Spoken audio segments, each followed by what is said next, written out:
All right, everybody.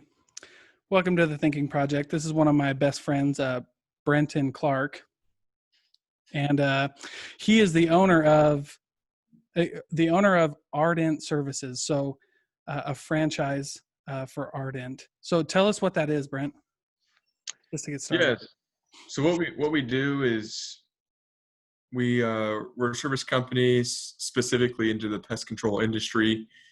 We focus mostly on um, on pest control, bugs, rodents, mosquitoes, termites, um, lawn care, any of that sorts there. Yeah. And I own the franchise owners out in Virginia Beach, and I own the Virginia Beach franchise and the Richmond, Virginia franchise. So you're out in Virginia right now. Yes. Are you? That was nuts. I texted you and I was like, "Hey, do you just want to come on? Because I didn't think you were scared of the Rona." And and you're like, "No, I'm in Virginia." And I was like, "That's nuts." So you don't. So you just own them out there. Um, and is that busy with what's going on right now? Man, that's the funniest part about the whole dilemma. At first, we just started this year, and we'd been working for about 2 weeks. We were probably bringing in, generating anywhere from probably $5,000 to $8,000 that first week, which is a couple guys out selling Hmm. pest control. And then all of a sudden, the coronavirus hits, and Yeah. it huge halt in the whole operation. And yeah, as a small business, it was pretty interesting because at first you're like, oh, what do we do? You're trying to adjust. People are starting to get a little weary that we focus in direct sales, so Yeah. people are getting a little bit more weary of us coming to the door. So we stopped. But then I understood. I think at the end of the day, you begin to understand that like business had to move forward, even though people were quarantined. We actually started getting calls from people needing us to come out and do services because the bugs weren't quarantined. I bet, man. Yeah, I live so just in my little condo, in our little condo here. I've had to do that too, where it's like, dude, I need like your kids have to play inside or like in the backyard, and and my daughter comes in with like a bug bite, and I'm like, dude, dang it, it's not a big deal, right? But some of these spiders can get bad out here, man. And I don't mean, and I'm not just saying that because we're on a podcast. I'm saying that for real. When you have kids and your daughter comes in with this weird, it's like a white bite, you're like, no way, man. We got to figure that Can't out be too. happening. I think you're right. I'm always surprised about how like business people started to kind of slow down, but then when they realize like you can't shut down a whole economy, it doesn't work like that, right? For anything that they started coming back together. What kind of precautions did you guys have to take? Like, because door to door is pretty scary. Did you guys have to like wear masks, or what kind of precautions did you take? Yeah, so initially, once the whole quarantine stay-at-home order fell into place, we completely stopped the door-to-door side and went Okay. more online social media marketing. We started doing just cold calls over the phone. We had to find some way to continue to bring in revenue. We had commitments already to make through. We just bought a fleet of vehicles. We just hired a branch manager and service manager. We just contracted with a distributor to distribute products that were Oh my coming in. God. Yeah. So yeah, there was tens of thousands of dollars and then on top of that, we had the apartments for the crew to stay Yeah. in. That was probably looking at about close to $15,000 to $20,000 that were due that month to start rolling out. So we went to straight online. We pretty much siphoned all the money that we were going to use into the direct sales into online marketing. So we Okay. pumped it all into there. Started doing a ton of like I said, social media ads, Google ads, pumped it there, while our direct sales force was using the phone books and just going cold calling that. Cold So calling, baby. Cold yeah, calls. full 180, right? I mean, like if they're gonna buy at the door, they're gonna buy on the phone. You just catch them, right? Yeah. And then we're doing the other side of the online marketing. And you have to adapt like that. You can't, because if it doesn't work one way, and it's 2020, man. Door to door sales is awesome, but you can make a lot of money on the phone, dude. Hmm. Yeah, you can make a lot of money on the phone. I love talking to franchise owners because that's a whole nother ball game. That's a little different than starting, because I know you've had businesses from the ground up, but that's a little bit different than starting a business like from the ground up. So how did you get involved with like the franchise, and why did you pick that?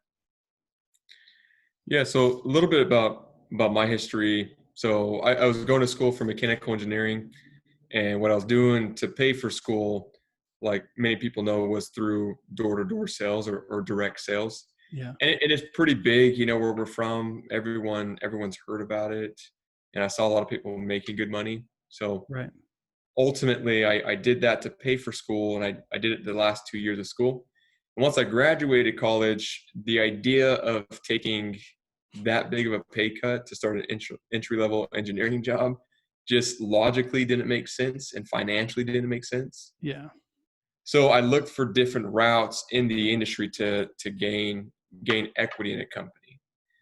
And a lot of That's companies good. offered equity programs Yeah, yeah, yeah. But those through aren't some really, type of sweat equity or yeah, or not something like really. that. And I found Ardent, more of a smaller local company that was offering a higher equity split because they're trying to get the wheel rolling and Sure. and you know uh, get a name out there for themselves and a brand. Right. So that's kind of what led me into the Ardent, or at least the franchise option. I was Yeah. just ultimately looking for a company that had ethics and great statement and a good direction. They had statistically were very very very fast growing rate, and I found talked to a bunch of the owners, met with them, offered the highest equity, great group of guys. So I just Yeah. dove head on into franchising with them. Yeah. I like I like that you said that, because I think a lot of people who get into sales while they're in college or when they're young or something like that run into that problem. You start making really good, because you can make really good money in sales. And if you know how to sell, you can make really really good money um, in sales. Same thing happened to me. I went for accounting, right? And I was like, Yep. okay, I'll get out of the car business, which is where I'm at right now, and I'll pick up an accounting job. And it was like, whoa, that's not. I can't do that. And it's more fun, right? You get the degree because if you need it, you can fall back on it, right? And I hate. I said this in one of like the other interviews that we did, because I did it with a college professor, and I was like, I don't college bash. Like a lot of people out there bash getting a degree. Yeah. Like you don't need it, you don't need it. And I don't go that far because I think it's good, and I thought it taught me that a lot of really good things, a lot of really good skills. But at the same time, um, you know, whatever you decide to do, you can be malleable, right? It can be flexible. You see what I'm saying? And I Yeah. think and I think we were both on that same page, right? Yeah, I think that was a big part about my growing up. Like that was the thing to do. And off camera, you and I were talking about, Right. you know, the idea of being an entrepreneur, being a small business owner. Yeah. Um, 20 years ago wasn't cool. A lot Right. of people. I think that's one nice thing of, not a nice thing, but one thing that I'm beginning to realize, that the virus itself, the pandemic, is exposing a lot of fake entrepreneurs, influencers. Seriously. And in essence, I did the degree for the comfort. I Yeah. grew up knowing in a household where corporate America was a thing, and I have nothing negative to say about that. Right. But there's just a transition in where we live today, that yeah, I got the mechanical engineering degree, a STEM degree, very prestigious degree in what we acclaim now, Yeah. but it was more out of just like a comfort level, where now through sales and through owning a franchise, it's helped me to be more uncomfortable, continue to grow in an essence in a way that I don't feel like, you know, becoming an engineer would have. Oh, well, yeah. And one of the main things with entrepreneurs, right, is you got to have multiple flows of income. And I feel like you can't knock one flow over another, right? And Sure. so, like, I've used my accounting degree to generate other side hustles and to slide into some other side gigs, right? And I feel like you can do that with a lot of degrees like that. At least you can say I have that background and get Hmm. into it. You know what I mean? Absolutely. Plus, we plus um, You just have, I mean, you just get more experience. And that's what matters, right? I was talking to my brother-in-law about that, where because he was getting ready for some interviews, and I was like, dude, don't worry about like, don't start talking to him about like classes in school. You need to tell him about like your experience, right? Because he was like, I'm going to put all these classes that I took. And I was like, no way, man. If you're going to go in there and you're going to like get a job interview, your main thing that you need to do is like show them what you have, right? So if you're going into like he wanted to be an electrical engineer. And so I was like, well then like build something, dude. Like, A and then put project. that on your resume, Yeah. right? It's because, so you hire salespeople, right? And I've hired salespeople in the past. And I don't care if you have a degree in sales, right? It's about one thing, man. Can you sell or not? And how bad do you want it? So what do you look for in like a sales guy? That's a really good question, man, because I feel like everybody wants to sell. Everybody, it comes more naturally to people. Yeah. But I feel like everyone can sell if they've got three main things. And this is what I'll tell people straight out of the gate, just to Yeah. make sure their expectations are in the right spot. Right. So the number one thing that we look for is that work ethic. And that hands down, I can give you all of the training you need to get. I can get you to wherever you want to be financially and what you want to make in the summer because Right. I've been there, but I can't force anybody to. Right. I'm not going to be the one knocking on your door to go out and sell. I'm not going to be the one like, hey man, like what's going on? Why aren't you out there? You know, why aren't you showing up to the meetings? Why aren't you doing your Right. part? Like it's got to have like an inner work ethic. That's something that can't be taught in just the 4 months. It's got to Yeah. be something that's Yeah. brought to the table. Right. Second, most importantly, would be coachability. I mean, we've all played on a sports team. You know the kids who are getting Yeah. yelled at. It's not you're not getting yelled at because they don't care about you. You're getting reprimanded so that you can change. Who's Yeah. going to spend the extra time with their leaders, training and role playing? Who's going to be diving through the manual, training, watching the videos, training, all the extra on the side work and training in themselves to help them get to the next level. Yeah. And I think the third thing, and this is debatably the most important, it's just the positivity. I mean, no one For likes sure. being around someone negative. Like, it's so mentally draining. Oh yeah, So I man. feel like with just remaining positive, Mm, coachable, and have a hard work ethic, I can get people where they want to be financially. I can help people achieve their goals because I've been there and I've been at the top, 5% of the industry before in own personal sales. hmm. So I can help you get where you want to be. But those are the three things that I really look forward in guys, girls who want to come out and try direct sales. Yeah. So that brings up two questions. And I'll get back to the first one, but the second one was you know guys and girls salesmen. So in like our industry, um, it's predominantly male, although I've had a lot of killer girl salesmen. Have you found that in your industry it's predominantly male, or like when a female comes in, do they kill it? Yeah, that's a funny question because man, I'll be the first to admit any girl who's just got a good head on her shoulders and can take rejection will do Yeah. way better than any male. Oh And yeah, and 100%. here's why. Yeah. When you're knocking on the doors, most men are the breadwinner statistically. So Right. they're going to work, getting back 5, 6 p.m. at night. So the Right. whole 10 a.m. to 5 p.m., you're speaking to the housewives. Hmm. And a woman will come off so much more relatable, so much more understanding than a Yeah. male will, statistically, Yeah. than a man will. So yeah, a girl who can go out, put in the hours, like I said, bring those three things to the table, will outsell a man any day of the week. Yeah. I love it. I had a few girls that I hired in car sales, and they killed it. I was actually so I was hired by a team leader. Her name was Angelia, and she killed it. She taught me a lot. And then we had a general manager. Her name was Jen, like the top position in the industry, one of the top positions in the industry, and learned more from her than I did anybody else. So that's why I think it's a shame that more girls don't end up in sales. And that's like 100% honest, because they can just they can kill it. And on the phone, I built a BDC, so a business development center in my dealership. And that's the one thing I was looking for, was like, because you talk to a girl on the phone and they're just so nice to listen to, and they know their stuff, and they Mhm. can break down all those walls that somebody comes up with right out of the gate, so anyway, I really, man, I really want to see more girls in the sales game, because I think that would just change it. I 100% agree.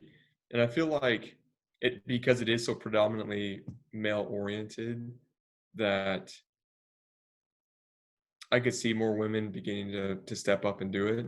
Yeah. And I think when we have, you promote the women who do so well, that more women will begin to see that, more women will take part in that and be able to have the same success as the people who do as the women who do it now. Yeah, for sure, man. So then so to get back to like those three traits, because I love them. It's hard to find like a quality salesperson, because it's just so stinking hard. Like, people don't understand that everything we do is a sale, right? But that people don't want to be sold, but they want to buy something, right?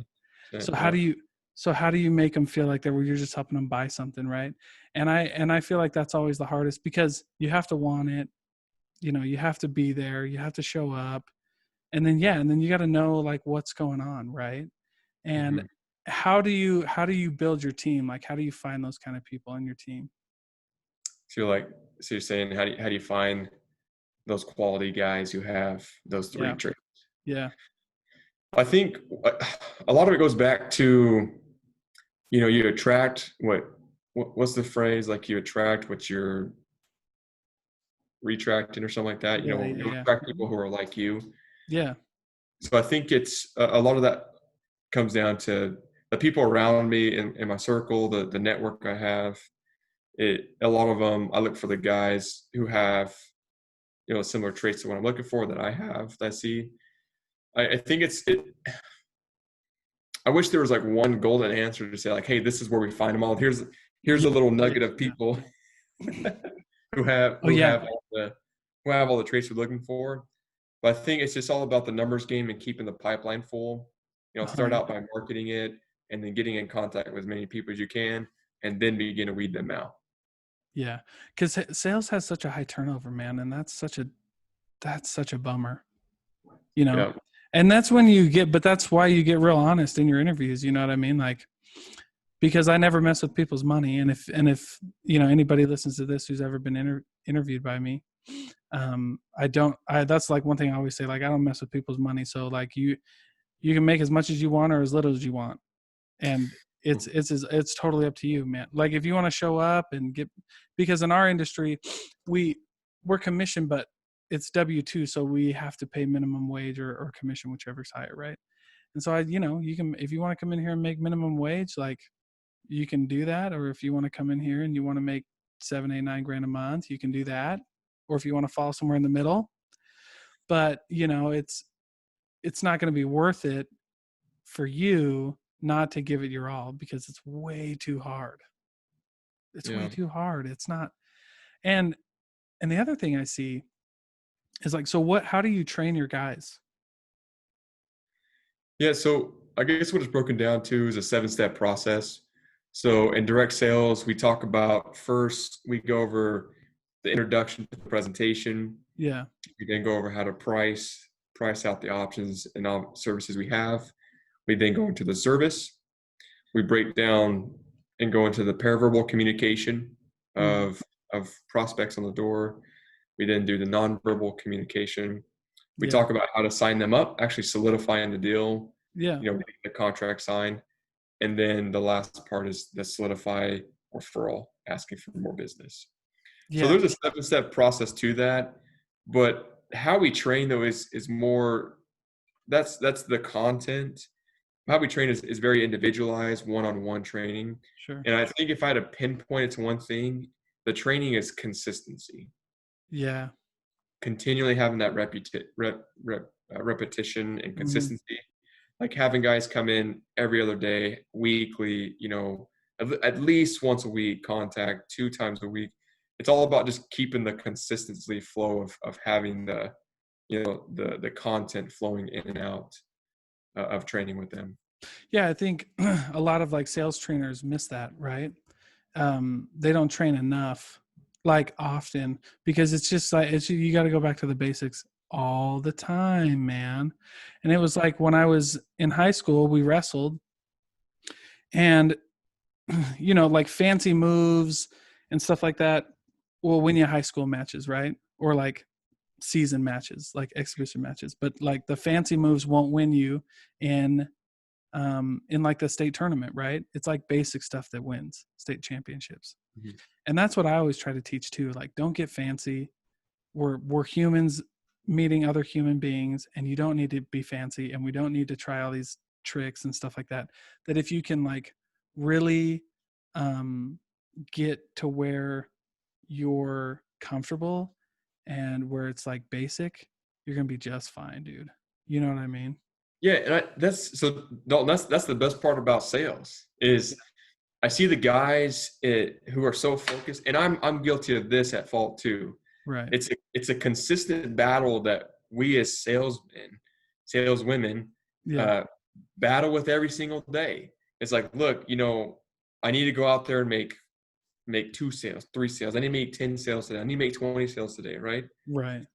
And you get so focused on the results that it begins to cloud and detact from what you're actually trying to do. And what you're saying is the fun part of sales and the reason why we do sales. It's not Yeah. about the results. It's literally about the process that gets us to the results. Yeah. You know, I tell my guys, I'm like, look, trust the process and value the results. Right. And that's what you're saying, Right. like the basics of it. You know, you don't there's nothing that I'm telling anybody that hasn't been said already. Yeah. 100%. I'm just trying to funnel it in one setting to one person. Yeah. Sales is like, that's a whole nother world. You can go deep down the rabbit hole in sales. You know what I mean?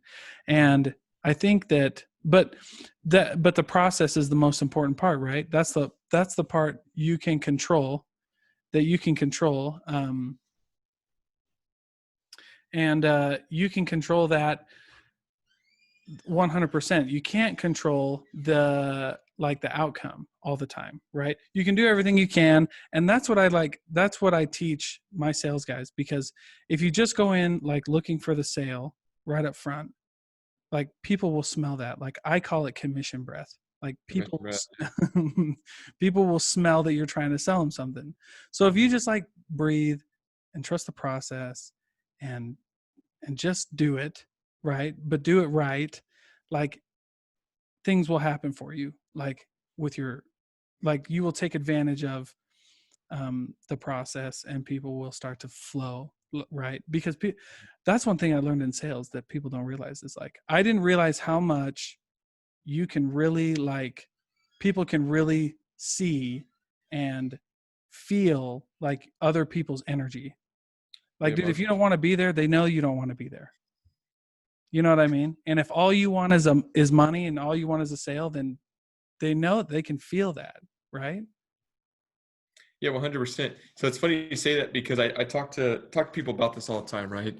Yeah. And it's all, you know, Grant Cardone and Sell or Be Sold, you know, talks about when you're fully committed and fully convinced in your product, you Yeah. have a moral and ethical motivation to sell it. Yeah. So, and that's how I feel about pest control. You know, more homes are destroyed by termites than all of national or natural disasters combined. Yeah. And like when you get down to the nitty gritty of that, like I see that I'm adding beneficial services to people's home. That's Right. why pest control is the number one home expense service in the entire nation. Yeah. When I can have that and have that moral backing to it and understand we have a quality product and we do more than most of the companies out there, yeah, it's more motivating. There's this moral and ethical draw to the Yeah. service that I'm selling, and that people can feel that emotion. That emotion's contagious. You know, that Yeah. confident emotion.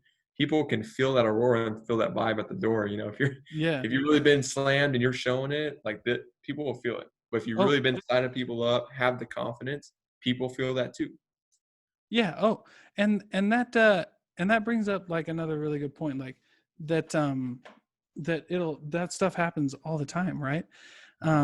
So I want to go back to this part, right? Because I just find this so interesting. So as a franchise owner, what are you responsible for as a franchisee, and what is the franchise responsible for? So like for people who would listen to this who are trying to find like a new side gig or something like that, franchisee, like what does that mean?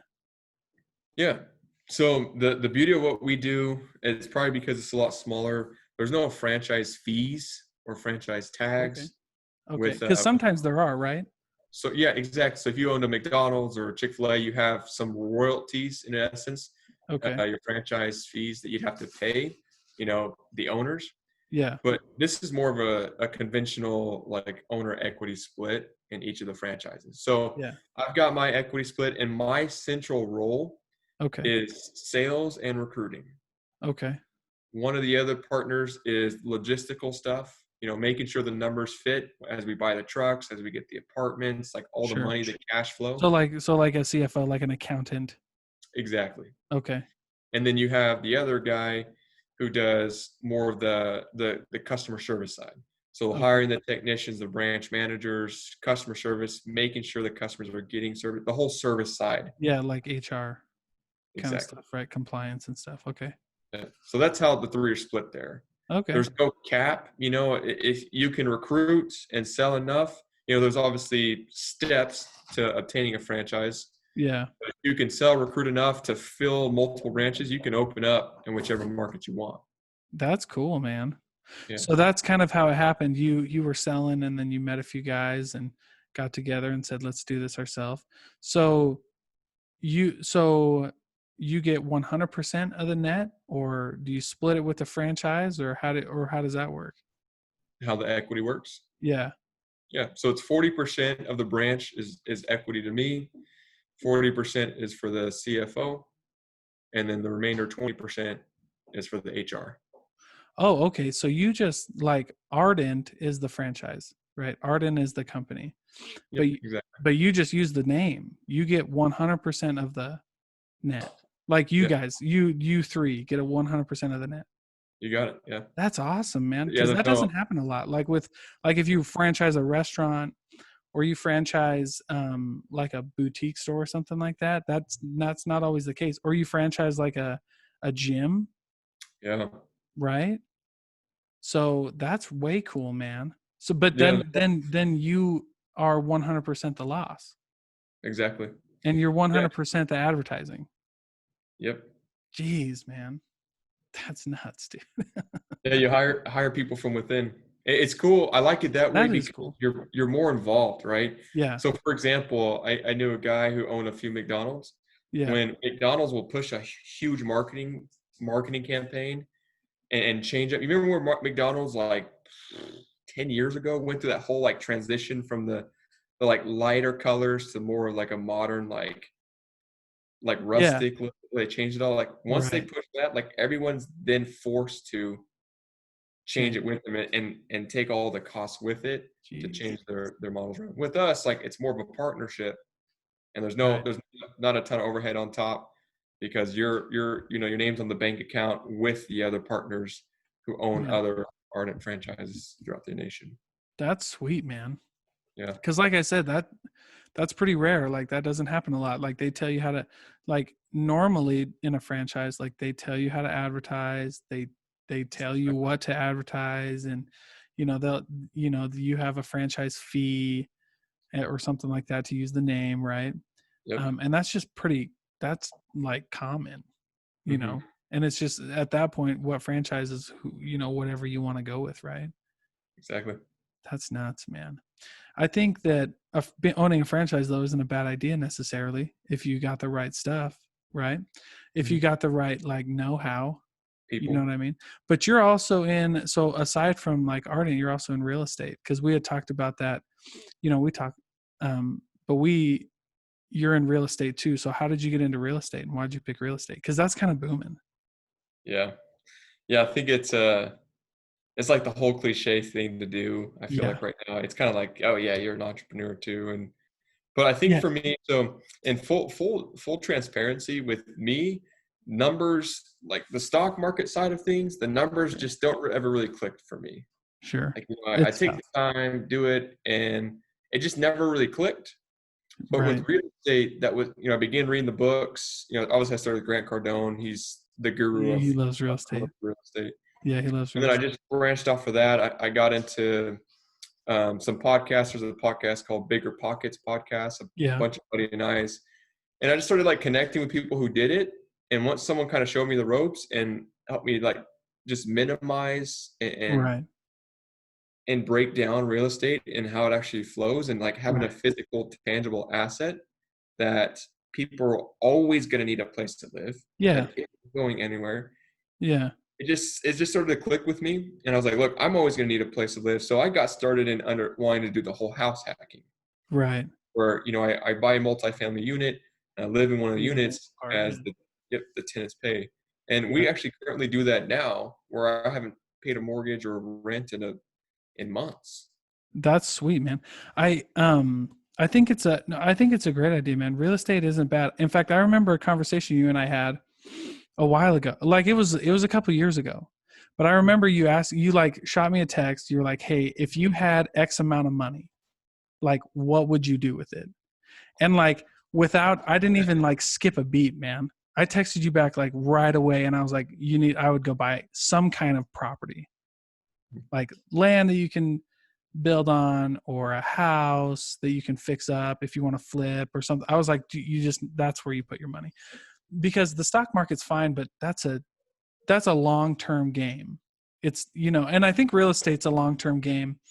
But like stocks are a long-term game if you do it right. Like Warren Buffett, his book is The Intelligent Investor by William Graham, and he read that book, and that was Warren Buffett's mentor. And if you go read that book, that I had to read for one of my finance classes in college, if you go read that book, it's a long game. You know what I mean? You just play forever, you Yeah. know. And for real estate, that's fine. But you can get pretty quick in real estate. You can own a house, you can flip it, you can use the equity from one house and go to more apartments or something like that, multifamily apartments, multifamily duplexes, triplexes, stuff like that. And I don't think that's a dude. I love it, man. Mhm. It's definitely not a bad idea. Yeah, and it's fun. I like like I'm just such more of a hands-on guy, so I like the understanding that, you know, it's like more of a tangible asset. Right. Where I can go view it, I can go walk through it, I can look at the bones of the house, and For it, sure. it correlated with what I would need. You know, like I need a place Yeah. to lay my head. I don't want to pay for that place I lay my head. So it was just kind of like I need this, people need Right. this. How am I going to bring these two So yeah. together? So I'm a why not do cheapskate. both? Like Yeah, dude. I Why like not do spending a both? lot of money, so this just I'm seemed to cool work with it. out. Yeah, and if you do it right, it can save you a ton of money, man. And if Mhm. you do it right, you can just keep going, right? So you've done that. You've bought a house where you're house hacking. So what kind of like what lessons did you learn? Did you take any hits in the face while you were learning it? Tell us the story, man. Yeah, so we got a couple units now. And I think it took a there's this whole analysis paralysis idea where Yeah, I would just get on Redfin, Zillow, and look at these houses, run a number through an Excel spreadsheet that we made, right. and I never pulled the trigger because the most money I ever spent in my life. But I had, you know, a good It's stockpile from selling for so many yeah, years, and I was like, okay, finally, they're like one came up, and I got connected with a real estate agent who I fully trust, like down to earth guy. Met with him. He's got investment properties. His focus is house hacking over just right. residential single family homes. So once I connected with him, fully trusted him, he started bringing deals to my table, and then we started going. Man, How many have you done? How many houses have you done? we're at one. We're on this first duplex. We got another one. We're about to put under contract That's a sweet, fourplex. dude.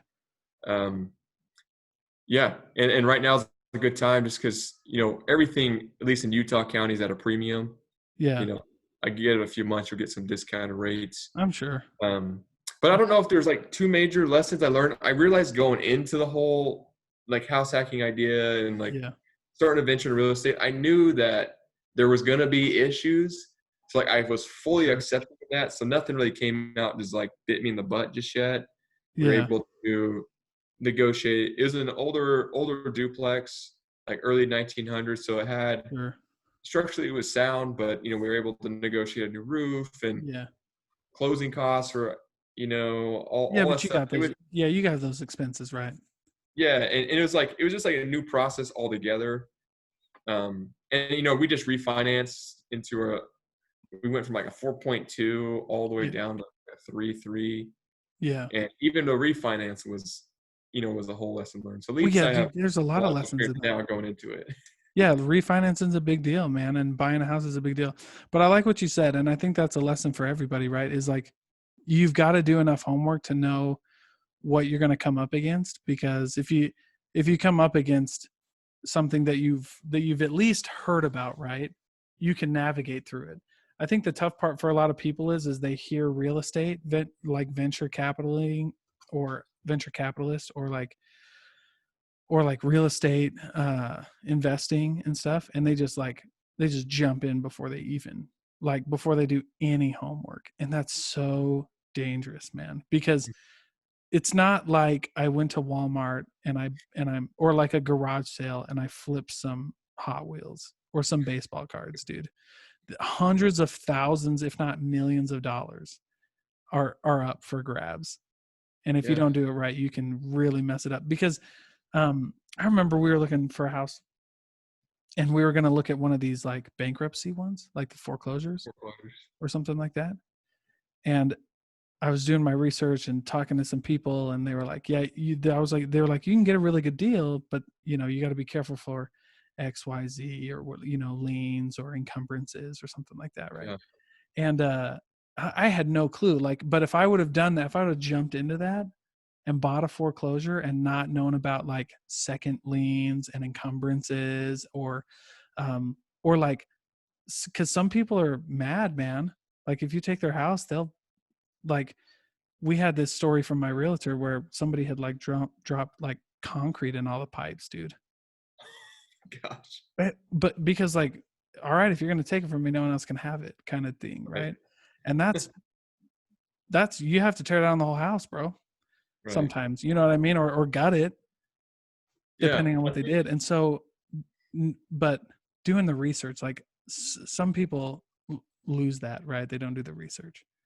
and I think some people and I'm not gonna claim to be some like expert Sure. in this field, but what I've observed is you've got to know what you want to do before you even get into it as well. Right. So you got the whole idea of like, yeah, just like I know I need to take a risk and let's just do real estate, right? Oh, $300,000 loan. Like, oh, wait, hold on. But like it's like, okay, where do I want this avenue to take? Right. Here's our 5-year plan. Yeah. What's our Are you gonna long-term do goal? Yeah. yeah, you're gonna start flipping homes, you're gonna refinance, pull equity out, are you gonna buy and hold, are you just gonna, like wholesale? Like there's so many different options. Oh, so many. Like you've got to be able to figure out like what you actually want to do before you start taking out Right. 300,000, 400,000 loans. Well, and okay, so that's also the funny part, because real estate's one of those industries where, um, you can't get started with $0. Mm. You know what I mean? Like, there's some Yeah. side gigs that you can get away with, like, you can slowly grow it, but like, real estate's not one of them. And one of the reasons that I like this, though, is because, you know, nobody that we talk to, rarely are they experts, right? Or were they even consider themselves experts? But the main thing is like anybody can do this, right? We were talking about it before, like, the podcast started, that like there's so many ways to make money. And you just mentioned like 5 or 6 just in real estate. Like, you don't have to buy a house and rent it out. You don't Yeah. have to get a commercial real estate license and join a club and buy strip malls with, Yeah. like, no one has millions of dollars, but you can flip, you can wholesale, you can, you can do so many different things, right? Yeah. I think also with real estate too, especially right now, well, Yeah. It may be a little bit difficult now with the pandemic, but I mean, first time home Oh, buyers, 5%, 2.5% down. yeah. You get Yeah. $300,000 loan. Yeah. It, And you can even do that, right? You can buy your first house at a real good price, stay in it for a little bit, yeah, and keep it and rent it, or yeah, like pay it off and rent it or something like that. You know what I mean? Like there's so many ways to get into this without having to like be a millionaire. yeah. And I like it too. For being self-employed, I get Yeah. all the depreciation value Yeah.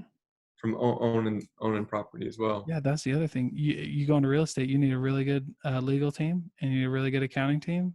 And that's it, man. So call What, you. so what? So call you. Call me. Yeah, man. You can call me. You can call me for accounting stuff, man. I learned a little bit about the legal stuff because she's actually our attorney for, she's my attorney for my accounting business and for another business that I started, the CBD business that I started. That's the Mhm. Wild West, bro. That's the Wild West, dude. This CBD, man. I thought door-to-door sales was the absolute Wild West, man. No, Everything just no, slinging because they'll accounts. give you a loan, man. Really? They'll give you a merchant account. If you wanted to sell that stuff online, you could get a merchant account. But like CBD is considered high risk. It's in the same category as like alcohol, gambling, adult services. Like, even though it's like 100% legal in all the states. But anyway, that's been a wild ride. But the attorney that I work with, she's primarily a real estate attorney, and she taught us a lot about that. And you kind of have to know that if you're going into real estate, right? Like what do you do? And do you run an LLC for each house, or do you run an LLC for your whole thing, right? Yeah, so I have a LLC for the franchise. I did a quick claim on the duplex. So tell us what a quick claim is, because I actually took my real estate test, but I like did not want to sell real estate. I was like, What that's what made you change your mind? dude, time, time. I didn't have the time for that, man. That's another way you can get into real estate. Just go start selling houses, man. That's 1099 money too. Well, that's the funny thing about people, right? In sales. Okay. You get me started on a rant here. Go. Is so like, and this is the whole recruiting thing, right? Yeah. Man, I love getting people from point A to point B, right? People come Right. in like, hey, we know you did good. Like, let me talk about it. I have people DM me all the time. Yeah. And it's just like how like what'd you do? I'm like, all right, let's chat about it. And like you get these guys, you're like, look, I had these high ambitions and hopes, right? Like dreams are cheap Yeah. without goals. Like anybody can dream, right? Yeah. But if you don't have the Seriously. goals to back it up, it's just a cheap thought. Yeah. So like you spend all this time, you commit all this time into people, like you're Yeah. like, all right, let's train you from point A to point B, and boom, they just flake out on you. Yeah. That's frustrating. And it's like, whoa, like what, like wait, whoa, like I thought we had, like I spent all this time, resources into, you Hmm. flake out. And it's like real estate, right? You pump all this money, and I feel bad too because I've let on Yeah. a few loan officers on like not on purpose. It's like, hey, I'm looking for the best deal. They put this time into me, like, hey, I'm going here. Yeah. Oh, well, all these guys, I'm losing out on the commission. Real estate Sure. agents, like I had one guy that you and I both know that I was using, Yes. Yes, and sir. then I changed because he just wasn't Well, wasn't you gotta find the right person. yeah, he wasn't like in the You gotta same just focus as me. So yeah. like yeah, like I understand like the process of it all, Yeah. but at the end of the day, you got to be able to find the right people and get them on the bus. Well, So yeah, you right. the right loan And officer, the right attorney, you got to find the yeah. right real estate agent, like Yeah. everything working together. And if you're a real sales guy, you're not gonna be offended if somebody doesn't choose you, because that is literally the definition of sales. Is like if you don't, like 99% of people will buy from who they like. Hmm. You know what I mean? And if I don't get a good vibe from you, or if I don't like what you're doing, you know what I mean, then I'll just move on to the next guy. And if that's me, dude, like as a car salesman, that happens to me all the time. Yep. It's like, okay, maybe we just didn't click, man. But that's the thing, is you just got to keep going. Like it doesn't matter. It's like I did everything that I thought I should do, and if we didn't click for some reason, like I'm a pretty likable guy most of the time, except for when you don't like me, right? I don't know. You know what I'm saying? And that's the thing is if you're a real sales guy, you just it doesn't matter, dude. Like I've had friends who hey, I want to buy a car from you. And now I'm a sales manager and they'll still call me and they'll be like, "Yeah, you don't have the car." Or you don't have like the price or something like that. And I do my best, right? And then if it doesn't work out, it doesn't work out. Like it doesn't, I don't know. But I'm that kind of, my favorite part of like the first rule of sales for me, like after, like once you get into it and after you get through all your training, how do you sell something? And I learned two things right up front. Like if you can't say no, it's a bad deal, right? If you can't say no, it's a bad deal. And if you can't like walk away, it's a bad deal. Like Mhm. you have to be able to walk away from it. And then like no is still a powerful word. Like no, I'm good, man. You know what I mean? But I think that's what a lot of people miss, right? They don't know how to talk with people and they don't know how to like negotiate and they think that um like it's bad if you say no to somebody, Yeah. right? So that's Yeah. that's what I'm thinking. That's like such a big misconception too. One book, Chris Voss, Never Split the Difference. Yep. He a whole perspective on negotiation. It's a That great like, book. and you almost think. I mean, as like a young salesman, you're like, oh my gosh, like if they say no, it's the end of the world, right? Oh It's yeah, like no, jeez. that's not bad. Like Yeah. I realized my kind of philosophy with no is that I feel like people in sales are always like, I gotta control the conversation, I gotta control the conversation. But when you forcefully control the conversation, it makes people Right. very, because people can't control their destiny. They don't, when people aren't in control, they get scared, fearful, Yeah, right? They for get sure. nervous, start seeing the body language. So don't be so focused about controlling the conversation, Yeah. control the narrative. Right. Right? I like So that. be comfortable with people saying no, Yeah, I because like all that. it is showing that they're still in control of the conversation, right? Yeah. It's like throwing a leaf down the river, right? Let the leaf go wherever the heck it wants down the river, but the narrative is still flowing the one direction. Yeah. Yeah. Well, I always like to get to know as quick as I can, man. Hmm. Cause then you can get the rest out of the way. Um, if it's a no, it's a no, dude. But I like to get there as quick as I can because then I know what I'm doing, right? But how do you so like I know what I think, but I'm not on the podcast, man. What like how do you get somebody to how do you control the narrative, right? How do you get somebody to jive with what you're doing? That's a good one, man. That's a good question. Because when you come to someone's door, right? When Yeah. someone comes to you and like the person outside who approaches you is gonna try to sell you something, right? Yeah, sure. So don't hide from it, right? Yeah. Well, and that's what I tell salespeople all the time. They're like, what if they say no? I'm like, well, what else are they supposed to say, man? Yeah. Like, are they supposed to say, take all my money? You Visa, man. You just asked them to buy a $50,000 car. Are they just supposed to whip out their checkbook, bro? Of course not, man. They're gonna say no. They're gonna say the price is too high. They're gonna say I gotta go talk to my wife, or they're not here, or I'll come back later. Like, what else are they supposed to say? Like, they before they got to you, bro, they went on to Dave Ramsey car buying school. Okay, and Dave Ramsey told them that you pay what it weighs. Yep. Okay, but like okay, what are they the only thing they know about salespeople is what they hopped onto YouTube and found. Yep. Like they're yeah, dude, they just I had this screensaver on my computer for a long time and it just said expect it. Like you just expect it, bro. Yes. They in my mind, when I meet somebody, they've already said no.